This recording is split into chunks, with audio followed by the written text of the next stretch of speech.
The Zylaxian Shadowstalkers did not believe in coincidence. They believed in the hunt, the kill, and the absolute superiority of their 12-eyed thermal vision. From their cloaked position above the Midwest Strategy and Logistics Convention, they watched their target. He was a bipedal creature of average height, graying at the temples, wearing a ridiculous plaid shirt, a garment humans seemed to adore. Across his chest, he wore a sash covered in medals of supreme victory. To the Zylaxian commander Vrax, these were clear indicators of a high-ranking military official, a veteran of 1,000 campaigns. In reality, they were plastic badges Howard had won for most efficient supply chain in a tabletop game. Target identified. Vrax clicked, his mandibles vibrating with predatory satisfaction. The humans call him the Grand Master. Our intelligence reports suggest he can manage the resource flow of an entire sector with a single data tablet. If we control him, we control the Terran heartland. The Zylaxians were aware of Earth's reputation. It was a Class 12 death world, a nightmare of shifting temperatures, corrosive oxygen, and apex predators who jumped out of aircraft for recreation. They knew humans were Stage 1 nice, patient, friendly, and prone to apologizing when stepped on. But they had also heard the whispers of the Annoyance Protocol. They intended to finish this before Howard could even reach Stage 2. The insertion was a masterpiece of Zylaxian stealth. A flicker of blue light, a localized gravity warp, and Howard was gone from the convention floor. He didn't even have time to finish his lukewarm coffee. When the light faded, Howard found himself in a sterile hexagonal room pulsing with violet energy. He blinked, adjusted his glasses, and looked at the four-armed, lizard-like creatures standing behind a shimmering force field.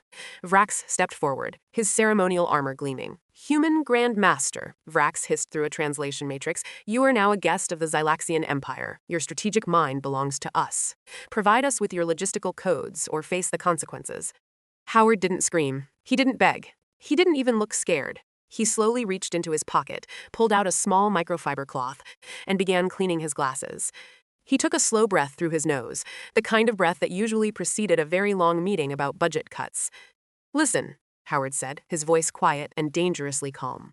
"I've had a very long flight. I haven't had my afternoon caffeine, and I'm currently missing the keynote speech on efficiency in warehouse distribution. I am starting to get annoyed." Commander Vrax laughed. A wet gurgling sound. "Noyed? You are a prisoner of the Shadowstalkers. You should be trembling." Howard didn't tremble. Instead, he looked at the flickering violet light of the force field, then at the misaligned ventilation grate in the corner, and finally at the commander's poorly polished chest plate. He sighed, a sound of pure administrative exhaustion. "Your force field is vibrating at 440 H," Howard muttered, looking at the floor. "It's a G-sharp. It's been 3 minutes and I already have a migraine. Also, your cooling fans are obstructed. You're losing 12% power efficiency through heat bleed alone. This ship is a disaster." Vrax froze. His secondary eyes blinked in sequence, a sign of genuine confusion. The human wasn't begging for his life. He was critiquing the ship's maintenance schedule. Before Vrax could respond, the ship's internal alarms began to scream. The bridge reported a massive energy signature. A rival Hegemony warship had dropped out of warp, its weapons already locking onto the Zylaxian vessel. Howard looked up at the ceiling and checked his watch. "Oh, perfect. Now we're going to be late for the extraction, too." The bridge of the Zylaxian vessel, the Stalking Claw, was a chaotic symphony of chirps and alarm bells. Commander Vrax ignored the tactical readouts, his attention fixed on the humans standing calmly in the energy cage. Vrax was a veteran of the border skirmishes, a warrior who had reduced planets to rubble, but the silence of this bipedal creature was unnerving.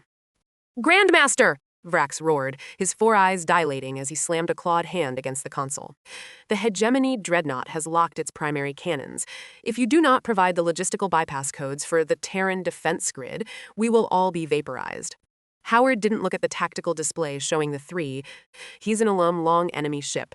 He didn't even look at Vrax. Instead, he was staring at a flickering holographic panel on his side of the energy field. "Codes? You're worried about codes?" Howard asked, his voice carrying that stage 2 politeness that indicated he was still trying to be reasonable. "Commander, I've been looking at your internal resource distribution. You're routing 40% of your power to the intimidation lighting in this room. That is a catastrophic allocation error."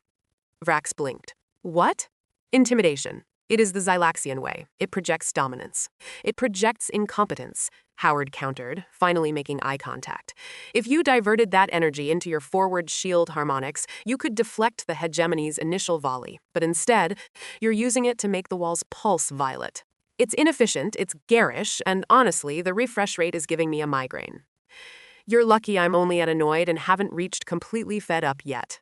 The translation matrix struggled to render completely fed up into Zylaxian. Vrax's crew froze. They had spent cycles studying humans, learning that they were a species from a Class 12 death world. They knew that humans had spent millennia perfecting the art of war against themselves before unifying. They had been warned about the annoyance protocol, the terrifying moment a human stops being patient and starts being efficient. Vrax felt a cold shiver ripple through his scales. Was this a trick? A high-level psychological warfare tactic designed to destabilize his command? Or was the human truly so arrogant that he viewed a Hegemony dreadnought as a mere logistical error? You mock our traditions while death looms? Vrax hissed. You are from a world where your idea of recreation includes jumping out of functional aircraft. You drink literal poison for entertainment. Do not think your bizarre psychology will save you here. Howard sighed and reached into the pocket of his cargo shorts. He pulled out a small metallic pen, a souvenir from the 2024 Supply Chain Excellence Awards. He began clicking it rhythmically. Click, Commander. Earth is a death world because everything there tries to kill us every single day. We didn't survive by being the strongest. We survived because we learned to manage the variables. We turned wolves into pets. We turned nuclear fire into a way to boil water. And right now, you are the most annoying variable in my current spreadsheet. A massive jolt rocked the ship. The Hegemony had fired a warning shot, a plasma bolt that hummed with enough energy to glass a continent. The Stalking Claw's shields flickered and groaned. Shields at 60%! A technician shrieked. Primary conduits are overheating. Howard didn't flinch. He just kept clicking the pen. The conduits are overheating because you're using a sequential cooling loop instead of a parallel one. It's a miracle this bucket hasn't melted itself into scrap metal already. Vrax lunged toward the energy field, his mandibles inches from Howard's face. Then fix it. If you are the Grandmaster of Logistics, fix the ship or die with us. Howard looked at the energy cage, then at the pen in his hand. A small predatory smile touched the corners of his mouth, the kind of smile a predator wears right before it strikes. I don't need codes to fix this, Commander. I just need you to get out of my way. With a movement so fast it defied Zylaxian optical sensors, Howard didn't attack. He reached through a specific harmonic gap in the energy field, one he had identified by hum of the lighting, and tapped a sequence into the external maintenance panel. The violet light died instantly. The cage vanished. Howard stepped out, smoothing his plaid shirt. He didn't run for the escape pods. He started walking toward the bridge, his footsteps echoing with the terrifying certainty of a man who was about to implement a very strict reorganization plan. Where are you going? Vrax stammered, his warriors frozen in confusion. To the bridge, Howard said without looking back. I'm going to optimize your life expectancy, and if I hear that G-sharp hum one more time, I'm firing the entire crew. As the bridge doors hissed open, the crew of the Stalking Claw didn't see a prisoner. They saw a human who had finally stopped playing nice, and on the main view screen, the Hegemony dreadnought was charging its main battery for the killing blow. The bridge of the Stalking Claw was a masterclass in chaotic inefficiency. Holographic displays flickered with redundant data, and the air was thick with the scent of ozone and Zylaxian panic. Howard walked onto the deck with the purposeful stride of a man who had seen too many poorly managed warehouse floors. He was firmly in a stage 3 of the human response scale. His smile was tight, his breathing was controlled, and he had stopped making eye contact with anything that wasn't a tactical readout. Get away from that console, human! The Zylaxian tactical officer shrieked, lunging forward with 4 clawed hands. Howard didn't even look up. He reached out and tapped a specific pressure point on the officer's primary joint, a trick he'd learned from a human Zylaxian cultural exchange pamphlet that was actually a threat assessment manual. The officer collapsed into a heap of twitching scales in under 3 seconds. Commander Vrax, Howard said, his voice flat and weary, your tactical officer was standing on the primary cooling vent. That's a 5% drop in heat dissipation right there. Move him to the corner. Neatly? Vrax stared at his unconscious officer, then at Howard. You bypassed a Shadowstalker with a finger flick? I bypassed an obstacle, Howard corrected.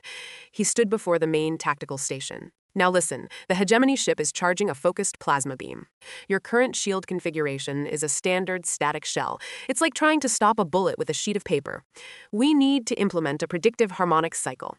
That is impossible, Vrax roared. Our computers cannot calculate the frequency of a Hegemony beam in real time. Howard pulled a small battered data tablet from his cargo shorts, the one he used to track civilization victory conditions. He plugged it into a Zylaxian data port using a universal adapter he'd brought for his phone. Your computers can't, but my legacy logistics app has a very efficient distribution algorithm. I'm rerouting all non-essential power. Suddenly, the ship went dark. The violet intimidation lights died. The artificial gravity dipped to a nauseating 0.5 dreams. Even the translation matrix stuttered. What have you done? A technician wailed. We have no life support. We have no lights. You have 20% oxygen and 100% shield integrity. Howard snapped, his fingers flying across the holographic interface like he was navigating a complex spreadsheet. Humans are death worlders. We can handle a little thin air in the dark, but your ship won't handle that plasma beam if I don't overclock the forward emitters. On the view screen, the Hegemony dreadnought's bow blazed with terrifying white light. The energy reading was off the charts. They are firing, Vrax screamed, his 4 eyes dilating in terror. They're shooting at where we were, Howard muttered. He didn't fire the weapons, he didn't dodge. Instead, he reached out and flicked a single virtual switch on the console.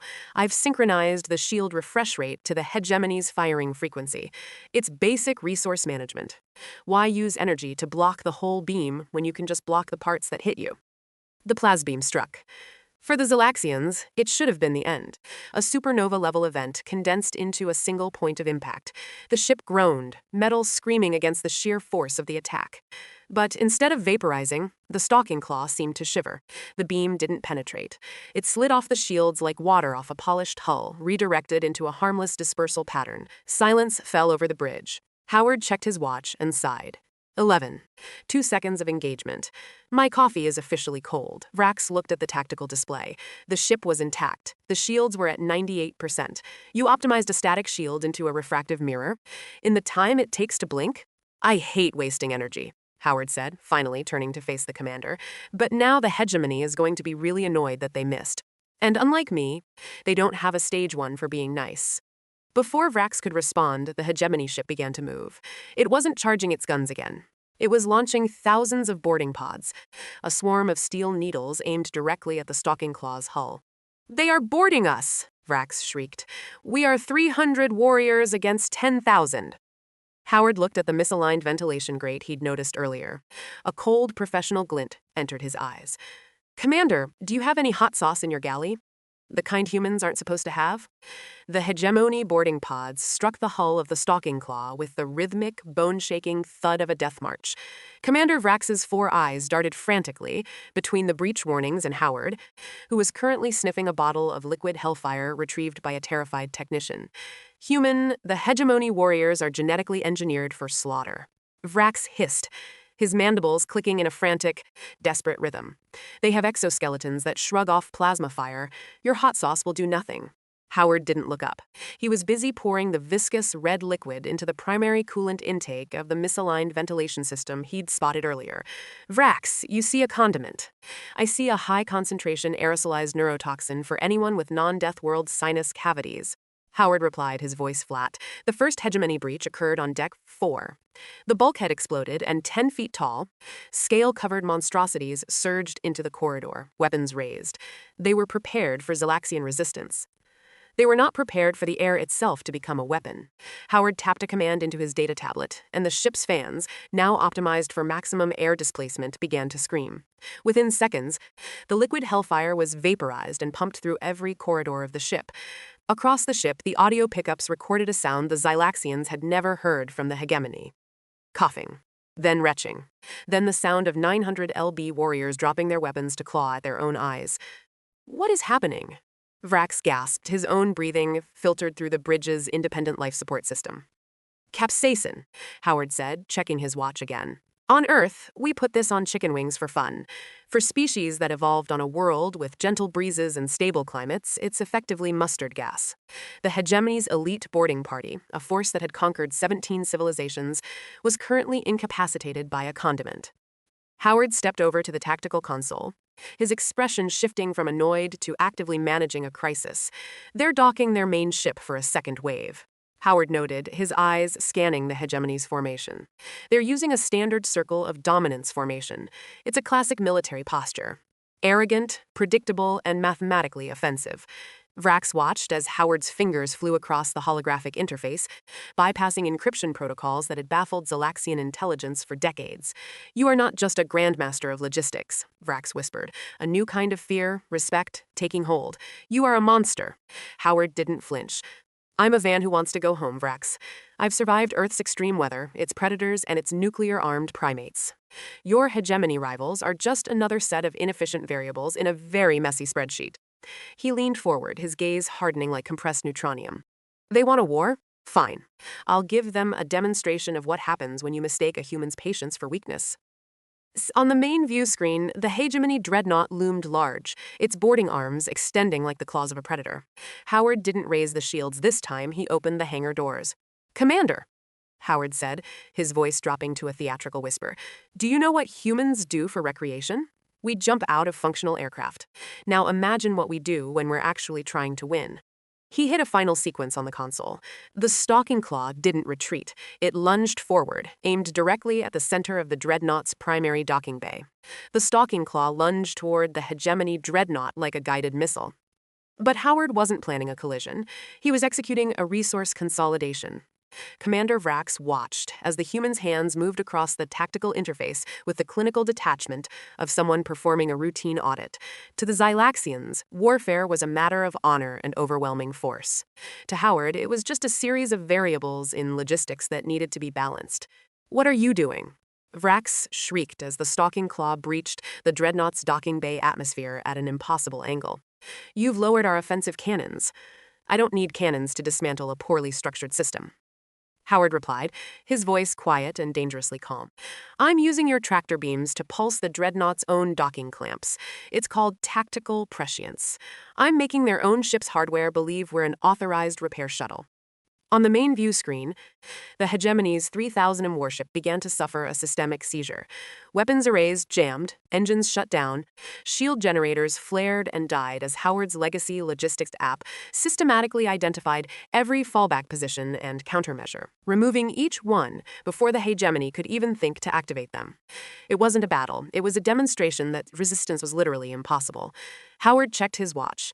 "Engagement time, 4 minutes." He noted, his expression cold and focused, reminding Vrax of compressed neutronium. "By the time we're finished, they'll have realized they lost before they even fired their first shot." This was the human military specialization, surviving and ending conflicts permanently, often in under 11 hours. Howard wasn't a general, but he was a human from Earth, a Class 12 death world where everything is designed to cause maximum trauma. He had spent decades in the crucible of ice ages and extinction events that forged his species. He wasn't playing a role, he was a predator who simply happened to have table manners. The Hegemony dreadnought's crew attempted a manual override. But Howard had already predicted their ammunition expenditure patterns and fuel consumption rates. He rerouted the dreadnought's internal communications to a loop of easy listening music he'd found in his data tablet, effectively blinding their command structure. "You are destroying them without a single plasma bolt," Vrax whispered, his eyes wide as the massive enemy ship drifted, dead in space, all systems offline. "Violence is expensive and wasteful," Howard said, smoothing his plaid shirt. "I prefer results that are mathematically solid. I've disabled their reactor containment. They aren't dying, they're just unemployed." But the victory was short-lived. A low-frequency hum suddenly filled the bridge, vibrating through the hull and into Howard's very bones. On the long-range sensors, 17 more Hegemony signatures appeared, emerging from warp in a perfect aggressive blockade. "Commander," the sensor officer chirped, his skin turning a translucent white. "The Hegemony core fleet has arrived. We are surrounded by their varsity team." Howard looked at the sensor display, his mouth thinning into a hard line. He wasn't annoyed anymore. He was reaching the edge of the cliff marked consequences. "Vrax," Howard said, reaching for his microfiber cloth to clean his glasses one more time. "Do you have any more of that coffee? Because things are about to get truly efficient." Just as the Hegemony core fleet began to lock their planet-cracking weapons onto the stalking claw, a new signal cut through the tactical channel. It wasn't alien.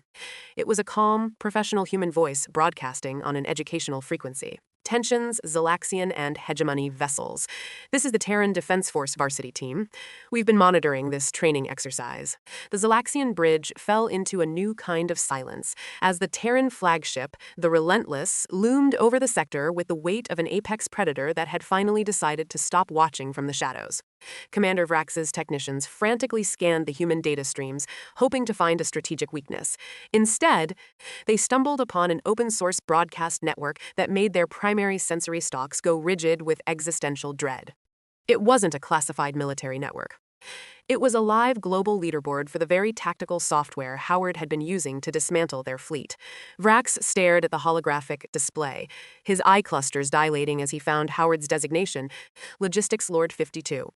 Commander, the technician whispered, his scales turning a translucent sickly white. The human Howard, he is currently ranked 1,500,432nd on their global tactical assessment grid. Vrax looked from the screen to Howard, who was currently cleaning his glasses for the third time with a microfiber cloth. You are a millionth tier strategist? Vrax stammered, his mandibles clacking in an involuntary stress response. You just dismantled a Hegemony dreadnought in under 11 minutes, and there are over 1 million humans who are better than you? Howard sighed, looking genuinely embarrassed for the first time. Well, I don't get much time to play during the work week, he admitted, his voice carrying the exhausted certainty of a mid-level manager. And the teenagers have much faster reaction times. I'm really just a casual player. I haven't even qualified for the varsity bracket this season. The realization hit the Zylaxian bridge like a collapsing gravity well. This human, who had treated their legendary Shadowborn assassins and heavy dreadnoughts as minor logistical errors, was considered a bottom-tier hobbyist by his own species. They finally understood the truth. Earth wasn't just a Class 12 death world. It was a planet where billions of people spent their leisure hours practicing for total galactic domination in simulated environments far more complex than the reality of Zylaxian warfare. They aren't just building warships, Vrax breathed, watching the Relentless execute a textbook intercept pattern with terrifying, effortless grace. They've been training their entire population to think like apex predators through educational programming. On the main view screen, the Hegemony core fleet, what they had previously considered the varsity team of their empire, now looked like children playing with primitive toys. The Relentless began broadcasting tactical assessments of the Hegemony ships on open frequencies, publicly grading their formation discipline as a D- and recommending they enroll in remedial combat theory. Howard checked his watch and stood up, smoothing his plaid shirt. The real Terran military is here to settle the paperwork, Howard said, his voice regaining its sharp professional edge. And they're very strict about punctuality. If I were you, Commander, I'd start drafting a very sincere apology, because if the actual military gets truly annoyed, they don't send an economist or a logistics manager to talk it out.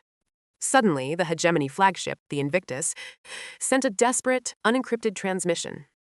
They weren't charging their weapons anymore. They were frantically asking for the annoyance protocol terms.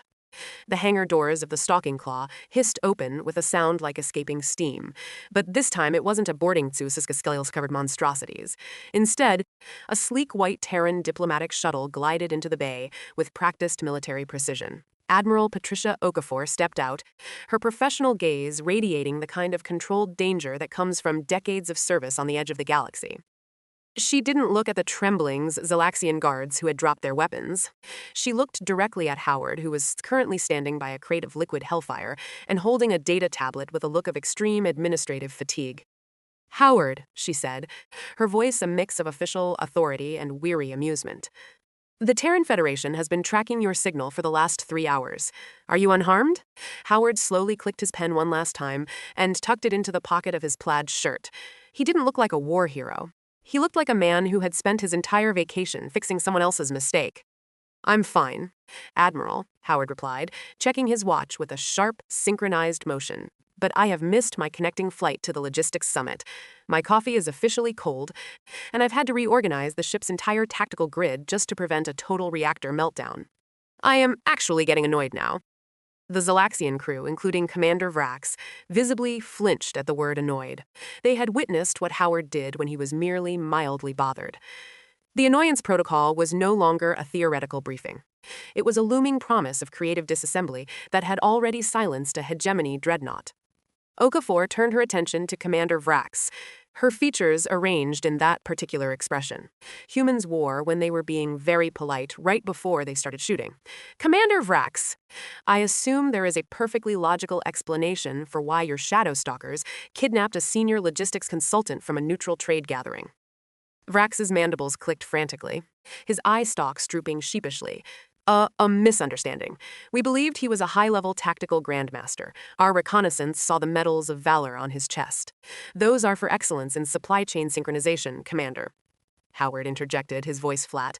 Though, to be fair, your ship's defense of the docking bay was so inefficient that even a mid-tier logistics manager could have breached it with a clipboard.